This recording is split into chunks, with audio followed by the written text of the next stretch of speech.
नमस्कार, देश विशेष में आपका स्वागत है। मैं हूं संजना। आइए नजर डालते हैं आज की कुछ खास खबरों पर।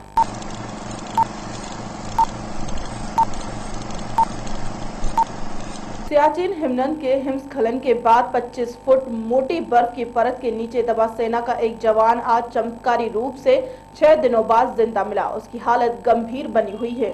24,000 फुट की ऊंचाई पर स्थित सियाचिन, आखिर क्या वजह है कि बेहद खतरनाक हालात में हमारे सैनिक वहां लगातार डटे रहते हैं। 18,000 फुट से भी ज्यादा ऊंचाई पर है बर्फ की एक बेजान दुनिया। यह है वो इलाका जहां की जमीन के साथ आसमान भी जिंदगी का दुश्मन है। लेकिन बर्फ की इस बंजर दुनिया में इंसानी कदमों की आहट गूंजती है। ये कोई आम इंसान नहीं, बल्कि वो जाबाज फौजी हैं जो भारत पाकिस्तान के बीच एक ऐसी सरहद की निगरानी में डटे हैं जिनका वजूद किसी भी नक्शे में नहीं है। इस बेरहम दुनिया में 28 साल से भारत और पाकिस्तान की सेनाएं एक दूसरे की ओर संगीने ताने हैं। यह है दुनिया का सबसे ऊंचा और सबसे ठंडा जंग का मैदान सियाचिन। कश्मीर से लगे काराकोरम रेंज के पूर्वी हिस्से में मौजूद है यहाँ के 5 सबसे बड़े ग्लेशियर्स में से एक सियाचिन ग्लेशियर। समुद्र तल से 16,000 से 20,000 फुट की ऊंचाई पर मौजूद है ग्लेशियर। भारत और पाकिस्तान के बीच 28 साल से जंग का मैदान बना हुआ है। हालांकि यहाँ 2003 से युद्ध विराम लागू है, लेकिन भारत और पाकिस्तान की सेनाएं हर पल अपने मोर्चे पर तैनात हैं। यहाँ दोनों तरफ के जितने सैनिक आपसी गोलीबारी में नहीं मारे गए, उससे कई ज्यादा फौजियों ने यहाँ की ठंड और विपरीत मौसम का सामना करते हुए दम तोड़ा है। सियाचिन हिमनद में हिमस्खलन के बाद 25 फुट मोटी बर्फ की परत के नीचे दब सेना का एक जवान आज चमत्कारी रूप से 6 दिनों के बाद जिंदा मिला। उसकी हालत गंभीर है। उत्तरी सैन्य commando lieutenant general DS Hooda ने बताया कि एक चमत्कारी बचाव अभियान था। आज सुबह लॉन्स नायक हनम थापा को RR अस्पताल में ले जाने के लिए सभी प्रयास किए गए। उन्होंने बताया कि अब तक 5 शव बरामद किए जा चुके हैं और 4 की पहचान हो चुकी है। दुखद है कि अन्य सैनिक हमारे साथ नहीं हैं। उन्होंने उम्मीद जताई है कि कर्नाटक के रहने वाले थापा के साथ एक और चमत्कार हो।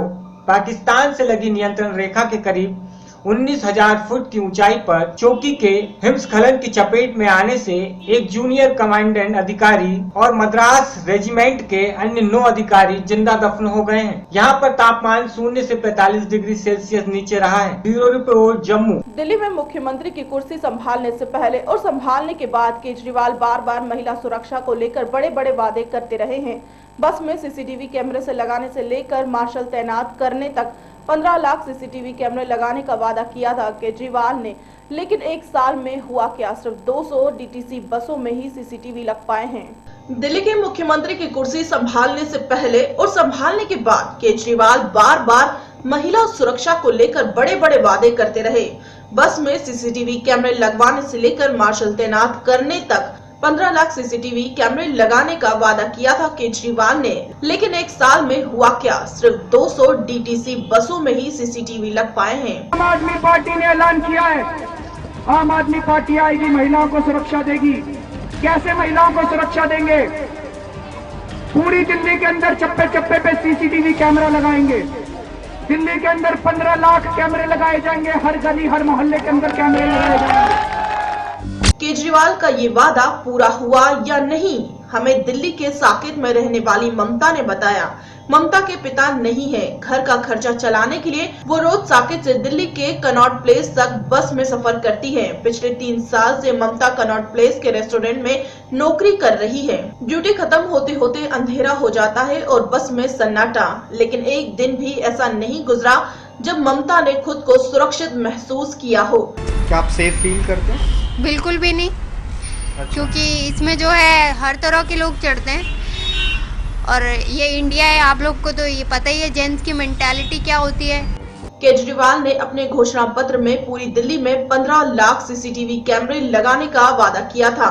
लेकिन सच्चाई ये है कि सिर्फ 200 DTC बसों में CCTV कैमरे लग पाए हैं। जबकि दिल्ली में डीटीसी की 5500 बसें सड़कों पर दौड़ती हैं। डीटीसी बसों में 10,000 होमगार्ड के अलावा 5,000 मार्शल की तैनाती होनी थी, लेकिन अभी सिर्फ 3,000 मार्शल की तैनाती हुई है। महिलाओं के खिलाफ होने वाले अपराध के मुकदमों की सुनवाई में तेजी के लिए 47 फास्ट ट्रैक कोर्ट का गठन किया जाना था, लेकिन अब तक सरकार बुनियादी इंतजामों में जुटी है और सभी महिलाओं के मोबाइल में ऐप के जरिए एक सुरक्षा बटन दिया जाना था, वो भी अधर में ही लटक रहा है। क्या आप महसूस करती हैं कि आप सेफ हैं दिल्ली में? नहीं, ऐसा कुछ भी नहीं है। आपको कोई यहाँ पुलिस सिक्योरिटी दिखाई पड़ रही है? कहीं कुछ भी नहीं है। जो पहले था वही अब है। तो दिखते हैं मार्शल बसेस पे? मुझे तो अभी तक कोई नहीं दिखा। केजरीवाल के मंत्री सत्येंद्र जैन ने बताया कि पहले कैमरे की कीमत लाखों में थी, उसकी 90% तक कम किया गया है। इस साल के अंत तक हम पूरी दिल्ली में सीसीटीवी कैमरे लगा देंगे। इसके अलावा बसों में महिला सुरक्षा के लिए 3,000 मार्शल की तैनाती की गई है। सत्येंद्र जैन ने महिलाओं के लिए फास्ट ट्रैक कोड और महिला सुरक्षा बटन को इस साल के अंत तक पूरा कर लेने की बात कही है। दिल्ली के अंदर कैमरे जो लगेंगे वो लाखों में है, हजारों में नहीं है। पहले जो सिस्टम था उस सिस्टम से उसकी कॉस्ट पर कैमरा 1 लाख रुपए के करीब आ रही थी, 75,000 से 1 लाख रुपए आ रही थी, तो वो तो अफोर्ड करना बहुत मुश्किल था। हमने काफ़ी वेंडर्स को बुलवाया, अलग अलग स्पेसिफिकेशंस को चेक किया गया, तो अब जो पूरा स्पेसिफिकेशन वगैरह फाइनल हो चुकी हैं और टेंडरिंग प्रोसेस में लास्ट स्टेज के ऊपर है। और जहाँ तक हमारे को जो भी कॉस्ट निकल के आ रही है, एस्टिमेटेड कॉस्ट है, वो इंक्लूडिंग एवरीथिंग जो बैकअप है सब कुछ मिला के 15,000 रुपये करीब आ रहा है। और इस साल में मुझे पूरी आशा है कि हम पूरी दिल्ली में सीसीटीवी कैमरा लगा। दिल्ली से यामिन शाह की रिपोर्ट। आज हम आपको एक ऐसे गैंग के बारे में बताने वाले हैं जो किसी का अपहरण नहीं करते, लेकिन फिरौती जरूर मांगते हैं। पीलीभीत का थाना बिसलपुर पुलिस ने ऐसे ही गैंग के एक सदस्य को धर दबोचा है। सावधान हो जाइए, क्योंकि पीलीभीत से आज हम आपको एक ऐसे गैंग के बारे में बताने वाले हैं जो कि किसी का अपहरण नहीं करता, लेकिन फिरौती जरूर मांगता है। पीलीभीत थाना बिसलपुर पुलिस ने ऐसे ही गैंग के एक सदस्य को धर दबोचा है। आपको बता दें कि थाना क्षेत्र के मोहल्ला ग्यारसपुर में बीते वर्ष जनवरी 2015 में वर्षपुर शाहनवाज नाम का एक बच्चा गायब हो गया था, जिसके अपहरण की रिपोर्ट पुलिस ने लिखी थी। आए दिन पुलिस अखबारों में भी बच्चों को फोटो नंबर छपवाती है। बीते दिन पुलिस ने पुनः शाहनवाज का फोटो अखबार में प्रकाशित करवाया था, जिसके बाद परिजनों के पास एक कॉल आई, 5 लाख लेकर आओ और अपना बच्चा ले जाओ। पुलिस को बताया तो बच्चे को मार देंगे। परिजन ने कहा कि हमारे पास 4 लाख है, तो फिरौती मांगने वाला बोला ठीक है, शाहजहांपुर आ जाओ।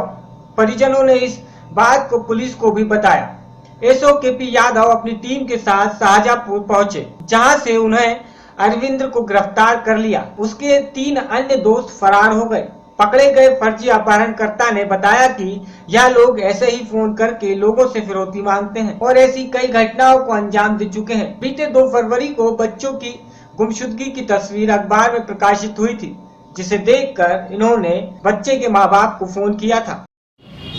हाँ बताओ। पहले हम लोग बरेली से हम लोग ने अखबार में से गुमशुदा की लिस्ट निकाली और उसमें लिस्ट में से हम लोगों ने अशरफ को कॉल किया, और उसमें से 5 लाख की फिरौती मांगी रजत बिश्नोई और हमने और विक्की दूसिया, और फिर 5 लाख से 4 लाख में राजी हो गए। और फिर वो आया रॉयल पन्ना के पास, रॉयल पन्ना के आगे बढ़कर हम लोग रुपये रखवाए, जिससे अपाचे पर विक्की दूसिया और रजत बिश्नोई आकर लेने वाले थे, लेकिन वो दोनों चले गए। उनके साथ पुलिस थी, इसलिए हम डर के मारे घर पर भाग गए और मोबाइल छुपा दिया, और वो दोनों आए थे हमें ढूंढने, लेकिन मिले नहीं। फिर वो दोनों भाग गए और हम घर पे ही थे। जी अपहरण शाहनवाज वाला ये 3 जनवरी सन 15 को शाहनवाज सन ऑफ अशरफ बेग इस बच्चे का अपहरण हुआ था, और 2 फरवरी को उसी अपहरण के परिप्रेक्ष्य में कुछ लोगों द्वारा 5 लाख रुपए की फिरौती मांगी गई, जिसमें जब पुलिस को ये पता चला तो निर्देशानुसार एसपी महोदय के एक टीम केपी सिंह के उसमें बनाई गई, और वहाँ पन्ना होटल है, रॉयल पन्ना होटल, उसके पास इनको गिरफ्तार कर लिया।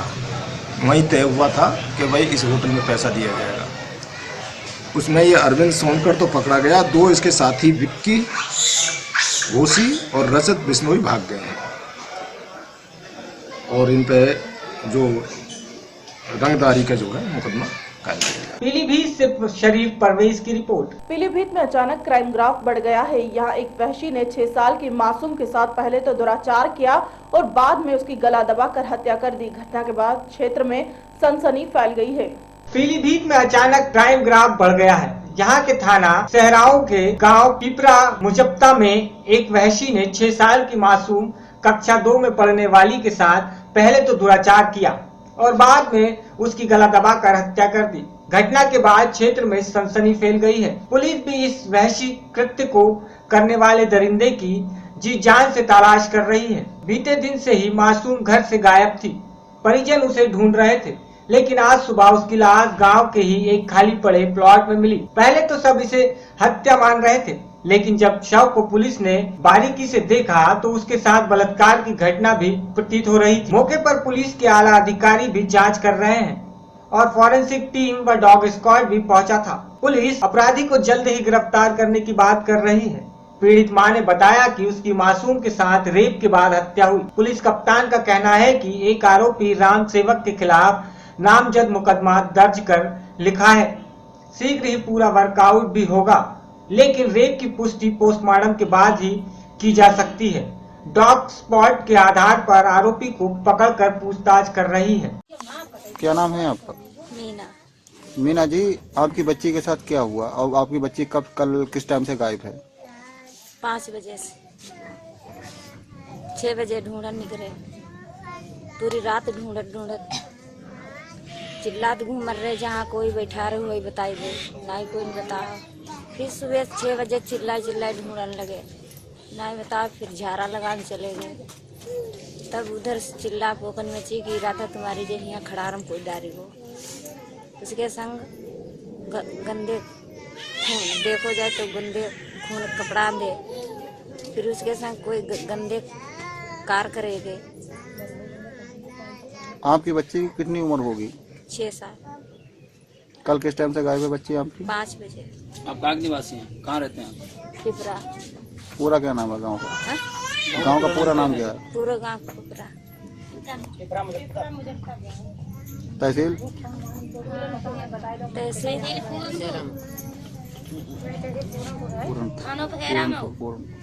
पूरनपुर। मृत्यु हुई है, ये क्या मामला है?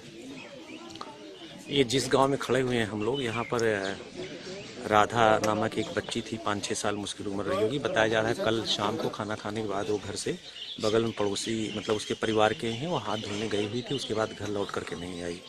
घर परिवार वाले पूरा तलाश किए, नहीं मिली। और उसके बाद सुबह तलाश कर रहे थे तो गांव के बीच में ही एक प्लॉट है, वहां पर उसकी जो है वो डेड बॉडी मिली। सुबह इन लोगों ने पुलिस को इत्तला दिया, तुरंत पुलिस पहुंची और छानबीन की। उन लोगों ने जो तहरीर दिया और उसके आधार पर सुसंगत धाराओं में अभियोग पंजीकृत करके विवेचना की जा रही है। शव का पंचायतनामा भर करके पोस्टमार्टम के लिए भेज दिया गया है। सुनने में आ रहा है कि अबोध बच्ची के साथ में बलात्कार हुआ है। ये अब ये तो पोस्टमार्टम रिपोर्ट आने के बाद ही इस संबंध में कुछ कहा जा सकता है। फिलहाल हर पहलुओं पर हम लोग छानबीन कर रहे हैं और इसमें काफ़ी कुछ मतलब सुराग भी लग चुका है। जिन लोगों के खिलाफ उन्होंने मुकदमा लिखवाया है उसकी भी तलाश हम लोग कर रहे हैं और मैं समझता हूँ शीघ्र ही उसकी गिरफ्तारी होगी। प्रथम दृष्टता सर ये क्या लगता है? ये तो स्पष्ट रूप से उसकी हत्या की गई, गले पर उसके निशान हैं और बाकी चीज़ें पोस्टमार्टम रिपोर्ट आने के बाद स्पष्ट होगी। क्या मुलजिम गिरफ्तार हो चुका है सर? जी, मुलजिम गिरफ्तार हो चुका? हाँ, मुलजिम गिरफ्तार करने के लिए हमारी टीम गई हुई है और मैं समझता हूँ कि उसकी गिरफ्तारी हो जाएगी जल्दी ही। Thank you. पीलीभीत से शरीफ परवेज की रिपोर्ट। उत्तर प्रदेश के बलिया जनपद के थाना गढ़वार क्षेत्र से गश्त से लौट रहे पुलिस के जवानों को थाने के द्वार से ही तेज गति से आ रहे पिकअप ने रौंद डाला। उत्तर प्रदेश के बलिया जनपद के थाना गढ़वार क्षेत्र के ग्रस्त से लौट रहे पुलिस के जवानों को थाने के द्वार पर ही तेज गति से आ रही पिकअप ने रौंद डाला, जिससे मौके पर ही 2 जवानों की दर्दनाक मौत हो गई। पिकअप अपनी तेज गति से आ रही थी कि थाने के सामने बने पुलिस बूथ के भी परखच्चे उड़ा डाले। वैसे पिकअप को पुलिस ने अपने कब्जे में ले लिया है, लेकिन चालक फरार बताया जा रहा है। जहां सड़क सुरक्षा की बातें की जाए तो इसके लिए तमाम तरह की कवायदें की जाती है, लेकिन इस पर नकेल कसना कठिन प्रतीत हो रहा है, जिसके खामियाजे में इन पुलिस कर्मियों को अपनी जान गंवानी पड़ी। जी हां, रोज की भांति कल रात भी ये जवान गश्त पर निकले। पूरे क्षेत्र का भ्रमण कर रात के 1:30 बजे थाने को लौटे। क्या पता था कि थाने के गेट पर ही मौत उनका इंतजार कर रही है। कांस्टेबल मोहन जौनपुर निवासी वर्ष 2011 बैच एवं कांस्टेबल सतीश वाराणसी निवासी बैच 2006 के जवान गढ़वाल थाने पर लगभग 2 माह से तैनात थे। इनकी मौत की खबर बलिया पुलिस मर्माहत हो गई है। सबकी आंखों में आंसू छलक रहे थे। वहीं जिला चिकित्सालय की बात करें तो जवानों के पोस्टमार्टम के लिए मौके पर पहुंचे अपर जिलाधिकारी खेमपाल सिंह को घंटों सीएमएस और डॉक्टरों को ढूंढना पड़ा, जबकि जवानों का पार्थिव शरीर रात को ही जिला चिकित्सालय पहुँचा दिया गया था, लेकिन दोपहर बाद ही पोस्टमार्टम हो पाया। इस लापरवाही के बाबत पूछने जाने पर बचते रहे एडीएम। हमारे 2 कांस्टेबल थे गढ़वार में तैनात, सतीश और कांस्टेबल मोहन। तो रात में करीब 1:35 पर गढ़वार थाना क्षेत्र में एक पिकअप से दुर्घटना हो गई। उसमें दोनों की ऑन स्पॉट डेथ हो गई। ऐसा नहीं है, सीएम साहब तो बाहर गए हैं, सीएमएस साहब भी थे, सीएमएस साहब से मेरी मुलाकात हुई है और जो पोस्टमार्टम वाले डॉक्टर्स हैं वो भी आ गए हैं। पोस्टमार्टम की कार्रवाई प्रारंभ हो रही है। सर, जो इसमें जो अपराधी हैं उसकी क्या गिरफ्तारी हुई? नहीं, अभी अपराधी की गिरफ्तारी नहीं हुई, अपना काम कर रही है, गिरफ्तारी जल्दी हो जाएगी। बलिया से संजीव कुमार की रिपोर्ट। मध्य प्रदेश के कटनी में मेहर विधानसभा के चुनाव में जाते हुए अल्प प्रवास पर कटनी रुके पूर्व मुख्यमंत्री दिग्विजय सिंह ने प्रेस वार्ता में मुख्यमंत्री शिवराज सिंह चौहान पर लगाए कई गंभीर आरोप। पूर्व मुख्यमंत्री दिग्विजय सिंह ने प्रेस वार्ता में मुख्यमंत्री शिवराज सिंह चौहान पर लगाए गंभीर आरोप। दिग्विजय सिंह ने कहा कि जब सूखा राहत के मुआवजे किस आधार पर बांटे तथा भारतीय सरकार ने जो अनाज की खरीदी की वह पिछले वर्ष की भांति अधिक खरीदी की। जब सूखा पड़ा तो खरीदी ज्यादा कैसे हो गई। इसी तरह मध्य प्रदेश में रेत के ठेके अपने चहेतों को शिवराज ने दे दिए। पहले कांग्रेस में रेत के ठेके पंचायत स्तर पर ग्राम पंचायत देती थी, जिस कारण रेत सस्ती उपलब्ध होती थी। दिग्विजय सिंह ने शिवराज सरकार को आड़े हाथों लेते हुए कहा कि व्यापम से लेकर दवा खरीदी तक में जमकर भ्रष्टाचार किया जा रहा है। यहाँ तक कि ग्राम पंचायत के अधिकारों का भी हनन कर लिया गया है। दिग्विजय सिंह ने कहा कि 2003 में प्रदेश सरकार 25,000 करोड़ के कर्ज में थी, वहीं आज के वक्त में सरकार 1.5 लाख करोड़ के कर्ज में है। इस लिहाज से शिवराज झूठ बोल रहे हैं और अपनी उपलब्धियां गिना रहे हैं। देश और प्रदेश सरकार की कमान चंद उद्योगपतियों के हाथ में सिमट कर रह गई है, जो विशुद्ध रूप से धंधा कर रहे हैं। मीडिया के द्वारा यह पूछने पर कि व्यापम पर कांग्रेस ने प्रदर्शन क्यों नहीं किया, तब दिग्विजय सिंह ने कहा कि युवक कांग्रेस और एनएसयूआई ने प्रदर्शन किया तो शिवराज के दबाव में मीडिया ने दिखाया नहीं। दिग्विजय सिंह ने कहा कि आरटीआई के तहत मिली जानकारी से मालूम पड़ा कि व्यापम घोटाले को न दिखाने के लिए मीडिया को दिए गए 100 करोड़। बताया और ये हकीकत भी है, इसके बाद भी ये जन आंदोलन क्यों नहीं बन पाया? क्या ये कांग्रेस की नाकामी है या जनता की जिम्मेदारी? ऐसा है, यदि आप देखेंगे तो इसमें हम सब लोगों की जवाबदारी जिम्मेदारी बनती है। युवक कांग्रेस ने, एनएसयूआई ने, कांग्रेस ने कई बार जन आंदोलन किए, लेकिन जिस प्रकार से मीडिया में बात आनी चाहिए नहीं आई। अगर आप देखेंगे तो अभी आरटीआई के माध्यम से बात उजागर हुई है। माध्यम के माध्यम से 100 करोड़ रुपए मीडिया को बांटे गए, इसलिए जन आंदोलन नहीं बन पाया। नहीं, उसके बाद जब अखबार में नहीं छपेगा, न्यूज नहीं आएगी, रेडियो टीवी पे दिखेगा, भाजपा की सरकार है। 2008-2013 में भी भाजपा की थी, लेकिन यदि आप देखेंगे तो भारतीय जनता पार्टी में धंधा करने के लिए, व्यवसाय करने के लिए आती है। वही 20% उत्पादन कहां से बढ़ गया? अगर उत्पादन बढ़ गया तो फिर मुआवजा किस बात का? और मुआवजा भी जो बांटा जा रहा है, चुन चुनकर भारतीय जनता पार्टी के नेताओं को बांटा जा रहा है, कार्यकर्ताओं को बांटा जा रहा है, और उसमें पूरा प्रशासन अगर देखेंगे तो कटनी जिले में और सतना जिले, पूरे प्रदेश में, जो कि मैहर में बाई इलेक्शन हो रहा है, इसलिए सारा मुआवजा जो है वहीं पर बांटा जा रहा है। लेकिन अधिकारी, भाजपा कार्यकर्ता, अधिकारी, मंत्री और मुख्यमंत्री